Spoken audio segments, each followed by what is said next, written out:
فلا يتكلم أحد بموت رسول الله إلا ضربته. جئتك أؤمن بالله وبرسوله وبما شئت به. فقد أعذرت إليكم وأعذرتموني.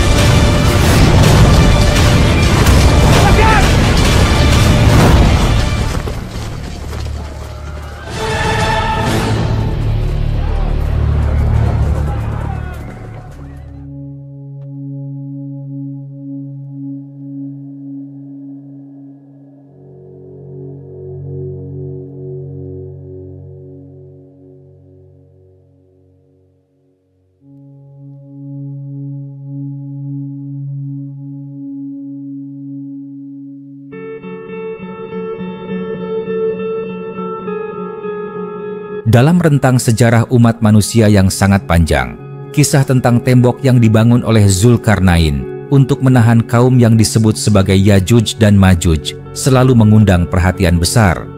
Kisah itu tidak hanya disebut dalam kitab suci, tetapi juga dibahas oleh banyak ulama dari berbagai zaman, mulai dari era klasik hingga masa modern. Setiap generasi mencoba memahami maknanya, menghubungkan petunjuk ayat dengan kondisi geografi dunia, sekaligus merenungkan makna moral yang terkandung di dalamnya. Meskipun lokasi pasti tembok itu tidak pernah disepakati secara bulat, para ulama sepakat bahwa kisah ini adalah peristiwa nyata yang mengandung banyak pelajaran bagi manusia, dan bahwa ketersembunyian lokasi tembok itu adalah bagian dari kehendak Tuhan yang menuntun manusia untuk mengambil pelajaran, bukan semata mencari kepastian material. Ketika para ulama awal membaca ayat yang menjelaskan perjalanan Zulkarnain, mereka memahami bahwa perjalanan ke arah barat, ke arah timur, dan kemudian ke suatu tempat di antara dua gunung bukanlah kisah simbolik, melainkan gambaran geografis yang nyata. Mereka memerhatikan bahwa wilayah antara dua gunung biasanya mengarah pada celah pegunungan yang berfungsi sebagai pintu masuk antara satu kawasan dan kawasan lain. Celah pegunungan semacam itu pada masa dulu sering dijadikan jalur serangan oleh bangsa-bangsa nomaden yang kuat, sehingga masyarakat yang tinggal di lembah atau dataran subur kerap merasa terancam. Ketika masyarakat di antara dua gunung itu meminta bantuan kepada Zulkarnain, para ulama memahami bahwa mereka sedang menghadapi musuh yang tidak hanya kuat secara fisik, tetapi juga memiliki sejarah panjang sebagai bangsa perusak yang sulit dikendalikan. Inilah gambaran awal yang membuat para ulama berusaha menafsirkan di mana lokasi dua gunung itu berada. Ada ulama yang menyatakan bahwa wilayah utara bumi, khususnya kawasan pegunungan Kaukasus, menjadi kandidat yang paling mungkin untuk lokasi tembok tersebut. Pegunungan Kaukasus memiliki dua gugusan utama yang memanjang seperti benteng alamiah. Di celah antara dua gugusan itu terdapat jalur yang sejak dulu dikenal sebagai jalur yang strategis bagi para penyerbu dari utara menuju wilayah selatan. Banyak catatan sejarah bangsa Romawi Timur menyebutkan adanya gerbang besar di kawasan itu, dan para geografer Muslim yang melakukan perjalanan ke wilayah tersebut juga mendengar cerita tentang struktur besar yang dibangun sebagai penghalang. Dalam pandangan para ulama yang mendukung pendapat ini, kesesuaian antara struktur pegunungan, catatan sejarah, dan deskripsi dalam kitab suci adalah alasan kuat bahwa lokasi tembok Zulkarnain mungkin berada di kawasan itu. Namun, ada juga ulama yang menolak pembatasan penafsiran pada wilayah Kaukasus saja. Mereka mengemukakan bahwa wilayah Asia Tengah, bagian utara dan timur laut lebih cocok dengan gambaran bangsa yang sangat banyak jumlahnya, bergerak dengan cepat, dan kerap menyerbu wilayah selatan. Catatan sejarah tentang bangsa pemanah berkuda dari padang rumput Asia yang gelombang serangannya pernah mencapai kawasan yang luas dianggap sejalan dengan gambaran tentang Yajuj dan Majuj. Mereka memandang bahwa pergerakan bangsa-bangsa tersebut yang sangat cepat dan sulit dikendalikan memberikan gambaran nyata bagaimana dua bangsa itu dianggap sebagai ancaman besar bagi masyarakat yang lebih menetap. Para ulama yang mendukung pandangan ini tidak menolak kemungkinan bahwa kawasan tersebut memiliki struktur buatan kuno yang telah hancur atau tertimbun perubahan alam, sehingga tidak lagi mudah ditemukan pada masa sekarang. Ada lagi pendapat ulama yang menekankan pentingnya melihat catatan geografi para penjelajah Muslim klasik yang mencatat struktur besi atau struktur tembok aneh di wilayah Persia Utara dan wilayah sekitar pegunungan yang menjulur ke arah dataran tinggi Asia. Mereka menulis bahwa mereka pernah mendengar atau bahkan menyaksikan tembok yang dibuat dari bahan logam yang dicampur dengan batu. Meskipun mereka tidak berani memastikan apakah itu benar tembok Zulkarnain atau hanya tembok pertahanan yang dibangun oleh bangsa-bangsa lokal. Catatan semacam itu membuat para ulama generasi kemudian berpikir bahwa keberadaan struktur besar di wilayah yang sulit dijangkau bukanlah sesuatu yang aneh maupun mustahil.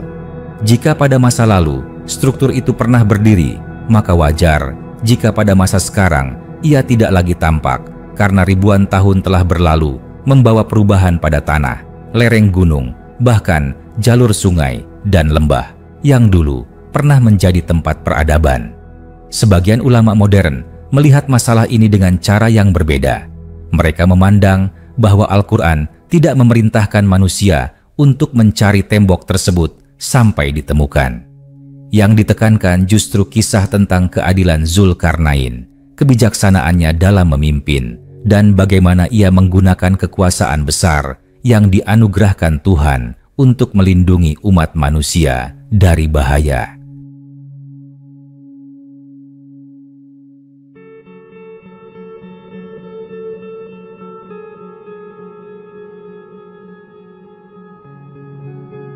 Mereka menekankan bahwa kisah ini menuntun manusia untuk memahami nilai moral kepemimpinan, bukan untuk terobsesi pada bukti fisik semata. Jika tembok itu tidak ditemukan, itu bukan karena kisahnya meragukan, melainkan karena Tuhan memiliki kehendak agar kisah itu tetap menjadi pelajaran moral dan tanda bagi umat manusia sepanjang zaman. Walaupun demikian, ketertarikan manusia terhadap keberadaan fisik tembok itu tidak pernah padam. Setiap kali ada penemuan arkeologis besar atau laporan tentang struktur tua di kawasan utara dan timur laut Asia, selalu ada yang menghubungkannya dengan tembok Zulkarnain. Ada yang mengaitkan dengan tembok besar yang pernah dibangun untuk menahan invasi bangsa padang rumput. Ada yang mengaitkan dengan struktur pertahanan logam yang telah hancur, dan ada pula yang mengaitkan dengan fenomena alam berupa tebing batu yang kokoh membentuk dinding mirip tembok buatan manusia. Semua itu menunjukkan bahwa misteri tembok Zulkarnain tetap hidup dalam imajinasi manusia. Di samping itu, para ulama juga menegaskan bahwa kisah Yajuj dan Majuj bukan hanya mengenai tembok yang menjadi pemisah fisik, tetapi juga merupakan tanda tentang masa depan umat manusia menjelang akhir zaman. Yajuj dan Majuj kelak akan keluar ketika tembok itu telah rusak atau ketika waktunya telah tiba sesuai ketentuan Tuhan. Ini mengandung pesan bahwa kekuatan manusia memiliki batas dan bahwa pada akhirnya segala sesuatu berjalan sesuai rencana Tuhan. Para ulama menjelaskan bahwa kisah ini menumbuhkan rasa takut yang sehat dalam diri manusia, rasa rendah hati, dan kesadaran bahwa dunia tidak berada sepenuhnya dalam kendali manusia. Seiring berlalunya waktu, muncul pula pemikiran bahwa tembok tersebut bisa jadi tertutupi oleh lapisan bumi atau longsoran gunung besar. Wilayah utara dan timur laut Asia memiliki sejarah geologi yang kompleks dengan pergerakan tanah, letusan gunung, serta perubahan iklim ekstrem. Jika sebuah struktur besar pernah dibangun di sana beberapa ribu tahun lalu, sangat mungkin struktur itu telah lenyap dari pandangan manusia tanpa jejak yang mudah diidentifikasi.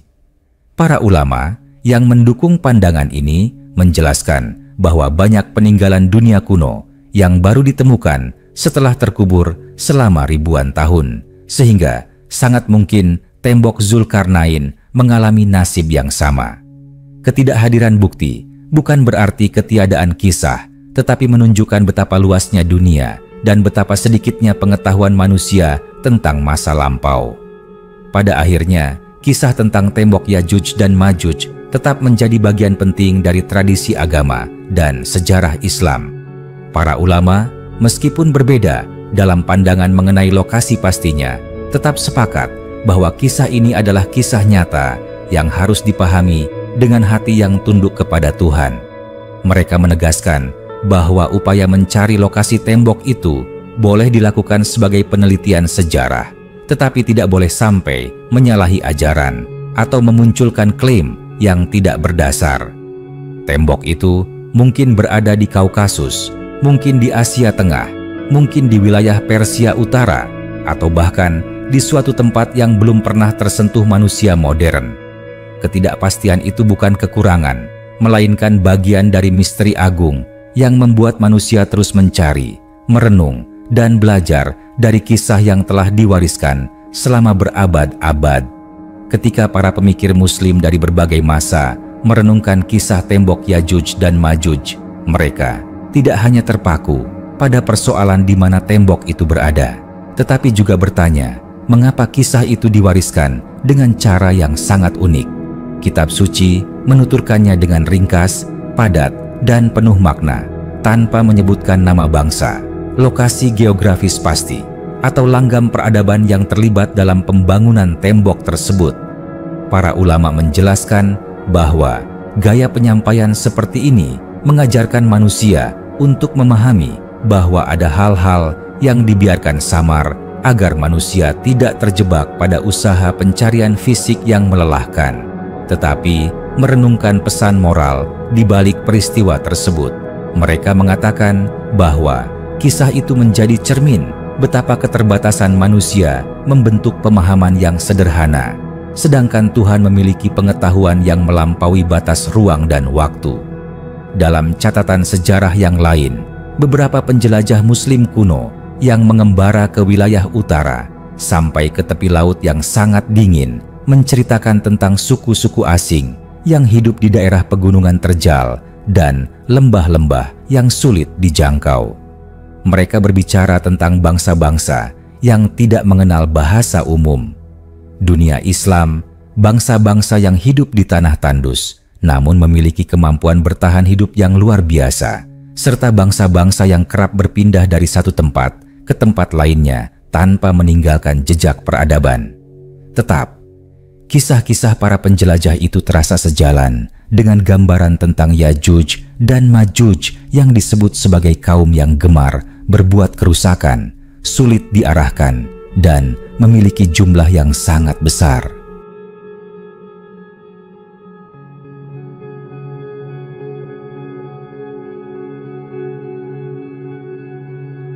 Walaupun para penjelajah itu tidak pernah menyatakan bahwa mereka telah bertemu dengan Yajuj dan Majuj, para ulama menilai catatan semacam itu dapat membantu membangun gambaran tentang dunia lama yang penuh misteri. Seiring bertambahnya ilmu pengetahuan, muncul pula pendapat dari sebagian ulama kontemporer yang mencoba membaca ulang kisah ini dalam konteks yang lebih luas. Mereka menjelaskan bahwa upaya mencari lokasi tembok Yajuj dan Majuj tidak boleh dilakukan hanya dengan cara membandingkan peta modern dengan catatan kuno, karena dunia yang kita kenal pada masa sekarang telah mengalami perubahan yang luar biasa panjang. Garis sungai dapat berubah, jalur pegunungan dapat longsor, lembah yang dahulu subur bisa berubah menjadi gurun, dan wilayah yang dulunya merupakan jalur utama peradaban dapat berubah menjadi daerah terpencil yang sulit dikenali.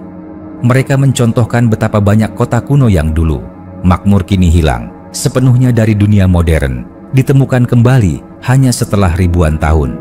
Jika kota yang besar saja dapat lenyap dari permukaan bumi, maka sangat mungkin tembok yang berada di antara dua gunung itu juga tertutup atau terkubur oleh proses alam yang sangat panjang. Dalam tafsiran yang lebih mendalam, ada pula ulama yang menekankan bahwa kisah Zulkarnain dan tembok Yajuj dan Majuj menunjukkan pertemuan antara kekuasaan duniawi dan perintah ilahi. Zulkarnain digambarkan sebagai pemimpin yang tidak sombong, meskipun memiliki kekuatan besar. Ketika masyarakat meminta agar ia membangun tembok sebagai penghalang, ia tidak meminta upah apapun, tetapi meminta agar masyarakat membantu dalam hal tenaga dan bahan. Karena pembangunan tembok itu adalah ikhtiar bersama demi melindungi diri dari ancaman besar. Sikap ini mengajarkan bahwa kekuasaan sejati tidak terletak pada kemegahan fisik, tetapi pada kemampuan memadukan kekuatan dengan tanggung jawab. Para ulama sering mengatakan bahwa tembok yang dibangun Zulkarnain tidak hanya berfungsi sebagai penghalang fisik, tetapi juga sebagai lambang bagaimana pemimpin yang benar seharusnya menanggapi kegelisahan rakyat. Narasi tentang tembok tersebut juga menjadi sumber renungan tentang perjalanan waktu. Tembok itu disebut dalam kitab suci sebagai sesuatu yang akan tetap kokoh sampai datang janji Tuhan. Ini menandakan bahwa tembok tersebut adalah bagian dari rencana besar yang memiliki kaitan dengan masa depan umat manusia. Apabila tembok itu masih ada dan tetap berfungsi sebagai penghalang, maka manusia tidak akan dapat menembusnya atau menghancurkannya hingga tiba saat yang ditentukan. Para ulama menjelaskan bahwa hal ini menunjukkan betapa terbatasnya kemampuan manusia untuk mengubah ketetapan Tuhan. Betapapun kemajuan teknologi manusia berkembang, tidak ada seorang pun yang dapat melampaui batas-batas yang telah ditetapkan oleh Tuhan. Sebagian ulama mengingatkan bahwa kisah ini juga mengandung isyarat tentang bagaimana manusia harus menghadapi masalah yang tidak dapat mereka selesaikan sendiri. Masyarakat yang berada di antara dua gunung itu tidak mampu menghadapi ancaman Yajuj dan Majuj, sehingga mereka meminta bantuan pemimpin yang bijaksana. Ini mengajarkan bahwa manusia harus menyadari keterbatasannya dan bahwa pertolongan Tuhan sering datang melalui perantara seorang pemimpin yang diberi hikmah. Para ulama mengatakan bahwa kisah ini mengajarkan nilai kerjasama, rasa saling percaya, dan kesediaan untuk bersatu dalam menghadapi ancaman besar. Pada masa tertentu dalam sejarah, ketika terjadi konflik besar di kawasan Asia Tengah atau di wilayah utara Persia, beberapa ulama dan ahli sejarah mencoba mengaitkan peristiwa itu dengan tanda-tanda keluarnya Yajuj dan Majuj.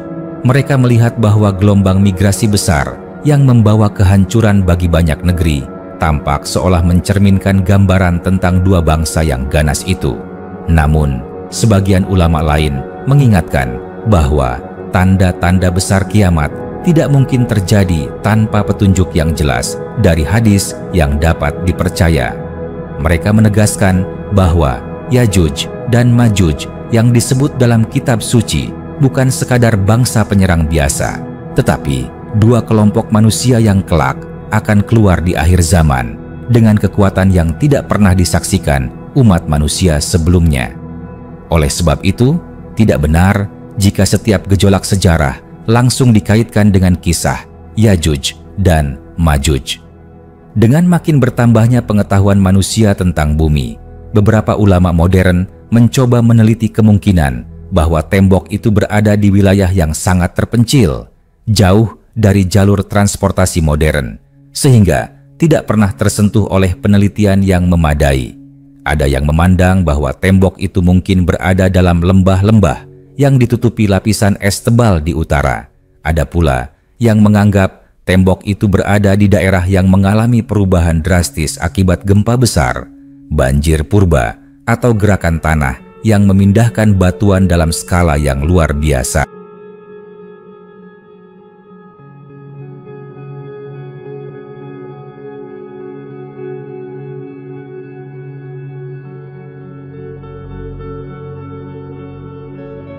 Pandangan ini mengajarkan kepada kita bahwa dunia ini jauh lebih misterius daripada yang kita bayangkan, dan bahwa tidak semua bagian bumi telah sepenuhnya terpetakan dengan detail. Pada akhirnya, kisah tembok Yajuj dan Majuj bukan hanya kisah tentang masa lalu, tetapi juga kisah tentang masa depan dan masa kini. Ia mengajarkan manusia agar tidak merasa paling tahu tentang sejarah atau alam semesta. Ia mengajarkan bahwa ada perkara-perkara yang dibiarkan dalam pengetahuan Tuhan, dan bahwa manusia hanya dapat memahami sebagian kecil dari keseluruhan rencana Tuhan. Para ulama menjelaskan bahwa misteri yang mengelilingi kisah ini justru membuat manusia belajar untuk rendah hati, berhati-hati dalam menafsirkan tanda-tanda, dan selalu bersandar pada petunjuk Tuhan ketika menghadapi persoalan dunia. Dalam perenungan yang semakin dalam mengenai kisah tembok Yajuj dan Majuj, para ulama juga menekankan bahwa peristiwa tersebut tidak dapat dilepaskan dari perjalanan panjang peradaban manusia yang terus berubah dari masa ke masa. Mereka memandang bahwa dunia yang dihuni Zulkarnain pada masa itu berbeda secara dramatis dengan dunia yang dikenal manusia pada masa sekarang. Banyak wilayah yang dahulu dipenuhi oleh hutan lebat, kini berubah menjadi padang luas. Banyak lembah yang dahulu menjadi jalur perdagangan kini tertutup oleh tanah yang terbawa banjir besar. Ada pula kawasan yang dulunya merupakan daratan luas berubah menjadi dasar laut akibat pergeseran lempeng bumi yang sangat kuat. Karena itu, memahami lokasi tembok Yajuj dan Majuj dengan cara mencari bukti fisik semata dianggap oleh sebagian ulama sebagai pendekatan yang tidak lengkap. Sebab dunia yang kita lihat sekarang bukanlah dunia yang dilalui oleh Zulkarnain. Dalam narasi penafsiran yang lebih dalam, para ulama mengingatkan bahwa kisah Zulkarnain bukan hanya menggambarkan kekuatan fisik dan kemampuan teknik yang luar biasa, tetapi juga ketajaman intuisi seorang pemimpin yang diberi petunjuk Tuhan. Ketika masyarakat yang ketakutan meminta perlindungan darinya, Zulkarnain tidak hanya membangun penghalang besar, tetapi juga membangun harapan, memberi rasa aman, serta menegakkan keadilan yang tidak memihak. Ia tidak menggunakan kekuasaannya untuk menindas atau memperkaya diri, tetapi menggunakan seluruh kekuatan yang ia miliki untuk menjaga keharmonisan manusia. Para ulama menjelaskan bahwa karakter seperti ini adalah gambaran tentang bagaimana pemimpin ideal yang mampu memadukan kekuatan lahiriah dengan ketundukan batin kepada Tuhan. Sebagian ulama memandang bahwa kisah tersebut juga menunjukkan bahwa wilayah yang dipilih oleh Zulkarnain untuk membangun tembok bukanlah wilayah sembarangan. Wilayah itu adalah tempat yang jauh, sulit dijangkau, dan mungkin tidak dihuni oleh banyak orang. Mereka berpendapat bahwa Tuhan memilih tempat seperti itu agar tembok tersebut tidak berada di pusat peradaban, melainkan di perbatasan dunia manusia, di titik paling luar yang memisahkan wilayah manusia dengan wilayah bangsa-bangsa yang tidak dapat dikendalikan. Dengan cara ini, tembok tersebut bukan sekadar penghalang, tetapi juga batas antara dunia yang terkendali dengan dunia yang masih liar. Pandangan ini memberi pemahaman bahwa ada batas-batas tertentu yang ditetapkan Tuhan bagi manusia agar mereka tidak melampaui wilayah yang tidak seharusnya dijelajahi. Narasi ini semakin menarik ketika para ahli sejarah Muslim klasik mendokumentasikan perjalanan mereka di wilayah utara dan timur laut. Mereka mencatat adanya bangsa-bangsa yang tinggal di tengah pegunungan, memiliki tradisi yang berbeda dari dunia luar, serta menggunakan bahasa yang sulit dipahami oleh para penjelajah Muslim. Beberapa catatan bahkan menggambarkan adanya struktur-struktur besi atau batu yang tersusun rapi, seolah merupakan penghalang buatan pada masa lampau. Walaupun catatan ini tidak memberikan kepastian bahwa itu adalah tembok yang dibangun oleh Zulkarnain, namun para ulama memandangnya sebagai potongan puzzle sejarah yang memperkaya pemahaman tentang kemungkinan lokasi tembok tersebut. Mereka juga menyadari bahwa informasi semacam ini sangat berharga karena ditulis oleh orang-orang yang melakukan perjalanan langsung, bukan sekadar mengutip cerita dari mulut ke mulut. Dalam pemahaman yang lebih luas, para ulama juga melihat kisah ini sebagai gambaran tentang bagaimana Tuhan menciptakan keseimbangan dalam kehidupan manusia Yajuj dan Majuj, yang digambarkan sebagai bangsa yang sangat banyak, memiliki kekuatan besar dan sulit dikendalikan, pada hakikatnya merupakan ujian bagi manusia. Mereka adalah bagian dari ketetapan Tuhan yang mengandung hikmah tersembunyi. Selama tembok itu masih berdiri, manusia mendapatkan perlindungan dari kehancuran besar. Namun, ketika waktu yang telah ditetapkan tiba, tembok itu akan runtuh dan Yajuj serta Majuj akan keluar membawa gelombang peristiwa yang tidak dapat dihentikan oleh siapapun.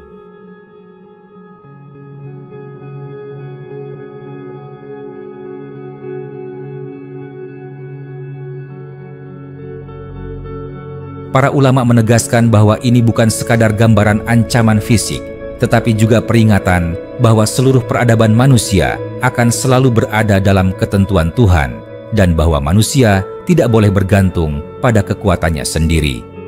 Dalam perjalanan sejarah yang panjang, banyak tokoh pemikir mencoba mengartikan kisah ini dengan pendekatan yang berbeda.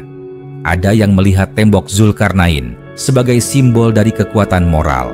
Ada yang melihatnya sebagai gambaran tentang batas-batas peradaban, dan ada pula yang melihatnya sebagai peristiwa sejarah yang harus dipahami secara tekstual. Namun, terlepas dari perbedaan penafsiran, para ulama sepakat pada satu hal, yaitu bahwa kisah ini adalah kisah nyata yang menyimpan makna yang sangat luas. Kisah tersebut mengajarkan bahwa kekuasaan harus digunakan dengan penuh tanggung jawab, bahwa manusia tidak boleh bertindak sewenang-wenang, dan bahwa setiap peristiwa besar dalam kehidupan manusia berada di bawah kendali Tuhan yang Maha Mengetahui.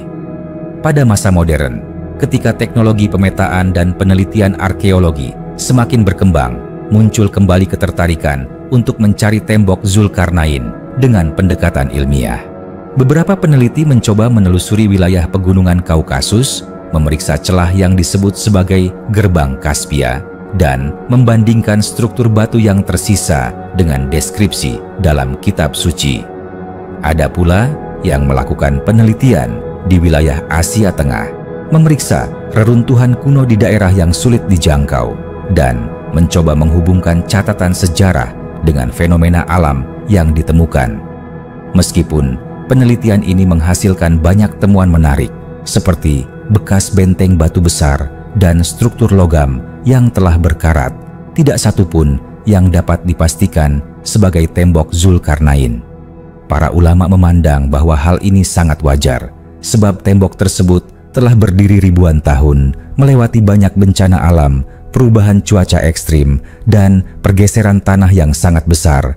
Namun, ketidakpastian ini tidak membuat kisah tersebut kehilangan makna. Sebaliknya, misteri yang menyelimuti tembok Yajuj dan Majuj justru menghadirkan ruang untuk renungan spiritual yang lebih dalam. Para ulama mengajarkan bahwa manusia harus melihat kisah ini bukan sebagai teka-teki sejarah semata, tetapi sebagai peringatan bahwa ada batas-batas yang telah Tuhan tetapkan, ada kekuatan yang tidak dapat dijangkau manusia, dan ada masa depan yang tidak akan pernah dapat ditebak sepenuhnya. Dengan memahami hal itu, manusia diharapkan memiliki sikap rendah hati, tidak sombong dengan pengetahuan dan kemampuan duniawi, serta selalu menyadari bahwa dunia ini berada di bawah kuasa Tuhan. Dalam pandangan para ulama yang berusaha memahami hikmah tersembunyi di balik kisah tembok Yajuj dan Majuj, terdapat pula keyakinan bahwa kisah ini diberikan kepada manusia agar mereka memahami bahwa kehidupan tidak selalu dapat diprediksi oleh akal manusia. Para ulama mengingatkan bahwa manusia seringkali terjebak dalam keyakinan bahwa segala sesuatu dapat dijelaskan melalui logika, penelitian ilmiah, dan penalaran rasional. Namun, kisah Zulkarnain menunjukkan bahwa ada bagian dari sejarah bumi ini yang telah Tuhan tutup rapat, sehingga tidak akan dapat dijangkau oleh manusia sebelum waktu yang telah ditentukan. Misteri semacam ini bukan untuk menimbulkan kebingungan, melainkan untuk mengajarkan bahwa pengetahuan Tuhan meliputi segala sesuatu, sedangkan pengetahuan manusia bagaikan setetes air di tengah lautan yang luas. Dalam perdebatan para ulama tentang lokasi tembok tersebut, ada pula pandangan yang menekankan pentingnya memahami kondisi masyarakat yang meminta bantuan kepada Zulkarnain. Mereka bukan bangsa kuat yang memiliki peradaban megah. melainkan kelompok yang hidup sederhana dan tinggal di wilayah terpencil yang jarang dilalui para pedagang atau penjelajah. Mereka kesulitan berkomunikasi, sehingga menggambarkan bahwa wilayah tersebut mungkin berada jauh dari pusat bahasa dan budaya besar. Para ulama melihat bahwa petunjuk ini menunjukkan bahwa lokasi itu berada di wilayah yang benar-benar terisolasi, mungkin di lembah yang tersembunyi, dikelilingi pegunungan besar atau hutan yang sangat lebat. Tempat seperti itu dapat saja bertahan tanpa banyak perubahan ribuan tahun lamanya karena kurangnya interaksi manusia dengan wilayah tersebut. Narasi tentang tembok itu juga menjadi bukti bahwa peradaban manusia masa lalu memiliki kemampuan teknik yang tidak kalah hebat dengan kemampuan modern. Para ulama menjelaskan bahwa pembangunan tembok dari campuran besi dan bahan logam lain bukanlah sesuatu yang sederhana. Proses melebur logam, mengangkat bahan-bahan berat, dan menyusunnya di antara dua gunung adalah pekerjaan besar yang membutuhkan koordinasi dan keahlian. Hal ini mengisyaratkan bahwa Zulkarnain memiliki pasukan atau kelompok pekerja yang terlatih dengan baik serta pemahaman teknik yang mendalam.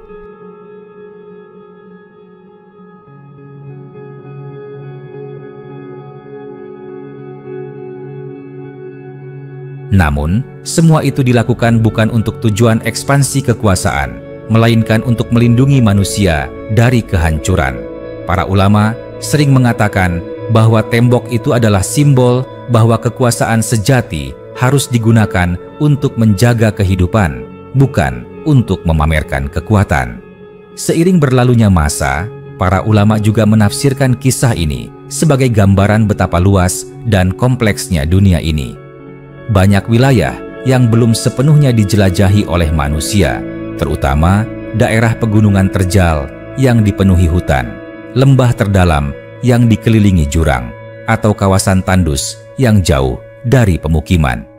Dalam wilayah semacam itu, kemungkinan keberadaan tembok besar yang terlupakan tidak dapat ditolak mentah-mentah.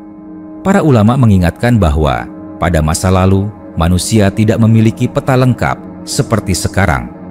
Banyak daerah yang dulu mustahil dijelajahi, sementara kini pun masih ada tempat-tempat di dunia yang sangat sulit diakses, bahkan dengan teknologi modern. Dengan demikian, sangat mungkin bahwa tembok tersebut masih ada, namun tersembunyi di lokasi yang begitu terpencil, sehingga tidak pernah tersentuh langkah penelitian luas.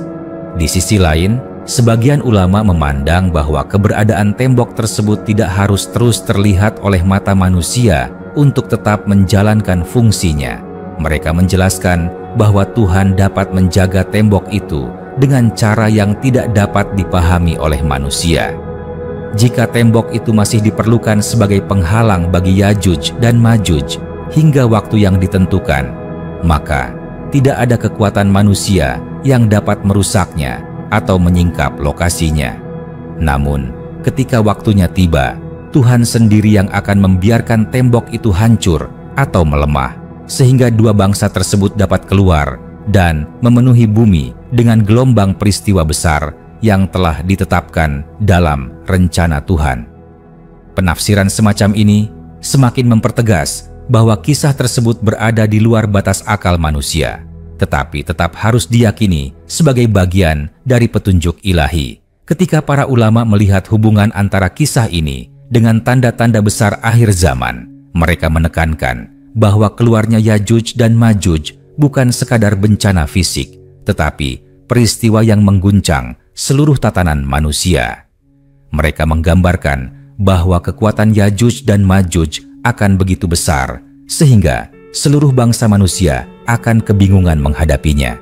Tidak ada benteng yang dapat menghentikan mereka, tidak ada teknologi yang dapat mengalahkan mereka, dan tidak ada kerajaan yang dapat menahan gelombang mereka. Para ulama menegaskan bahwa peristiwa ini adalah salah satu tanda bahwa dunia telah berada pada masa yang paling dekat dengan akhir. Dengan memahami hal ini, manusia diingatkan agar tidak merasa sombong dengan kekuatan yang mereka miliki pada masa sekarang. karena seluruh kekuatan itu tidak akan mampu menandingi ketetapan Tuhan. Kisah ini juga mengajarkan bahwa manusia harus selalu bersiap menghadapi perubahan besar dalam kehidupan. Dunia ini tidak pernah benar-benar stabil, dan peradaban yang tampak kuat sekalipun dapat runtuh dalam sekejap jika Tuhan menghendakinya. Para ulama menjelaskan bahwa kisah Yajuj dan Majuj membawa pesan agar manusia tidak terlalu mencintai dunia, karena dunia ini akan mengalami perubahan besar pada saat yang telah ditentukan. Mereka menegaskan bahwa yang terpenting bukanlah mengetahui lokasi tembok tersebut, tetapi mempersiapkan diri dengan amal dan ketakwaan, agar ketika tanda-tanda besar itu muncul, manusia berada dalam keadaan yang diridai Tuhan. Dalam perjalanan panjang penafsiran ini, para ulama juga melihat keselarasan antara kisah Yajuj dan Majuj dengan kisah-kisah lain tentang bangsa-bangsa yang diberi kekuatan luar biasa, tetapi kemudian menjadi ujian bagi manusia. Kisah tersebut mengajarkan bahwa kekuatan besar yang tidak disertai petunjuk Tuhan dapat membawa kerusakan yang sangat luas. Oleh karena itu, tembok yang dibangun Zulkarnain bukan hanya sekadar dinding fisik, tetapi juga lambang bahwa kehidupan manusia harus dijaga dari kekuatan-kekuatan yang dapat menghancurkan dunia. Tembok itu menjadi simbol perlindungan, simbol kebijaksanaan, dan simbol peringatan agar manusia tidak terjebak dalam kesombongan. Dalam penelusuran panjang para ulama mengenai kisah tembok Yajuj dan Majuj, terdapat pula renungan mendalam tentang bagaimana peristiwa itu berkaitan dengan perjalanan spiritual manusia. Mereka menekankan bahwa kisah tersebut tidak boleh dipandang semata sebagai catatan sejarah yang mencari bukti fisik, tetapi juga harus dipandang sebagai ajaran yang mengikat batin manusia kepada kesadaran bahwa dunia ini berada dalam genggaman Tuhan. Dalam pemahaman mereka, tembok yang dibangun oleh Zulkarnain menjadi gambaran bahwa kehidupan di dunia selalu berada di antara dua sisi, yaitu sisi perlindungan dan sisi ancaman, sisi ketertiban dan sisi kekacauan.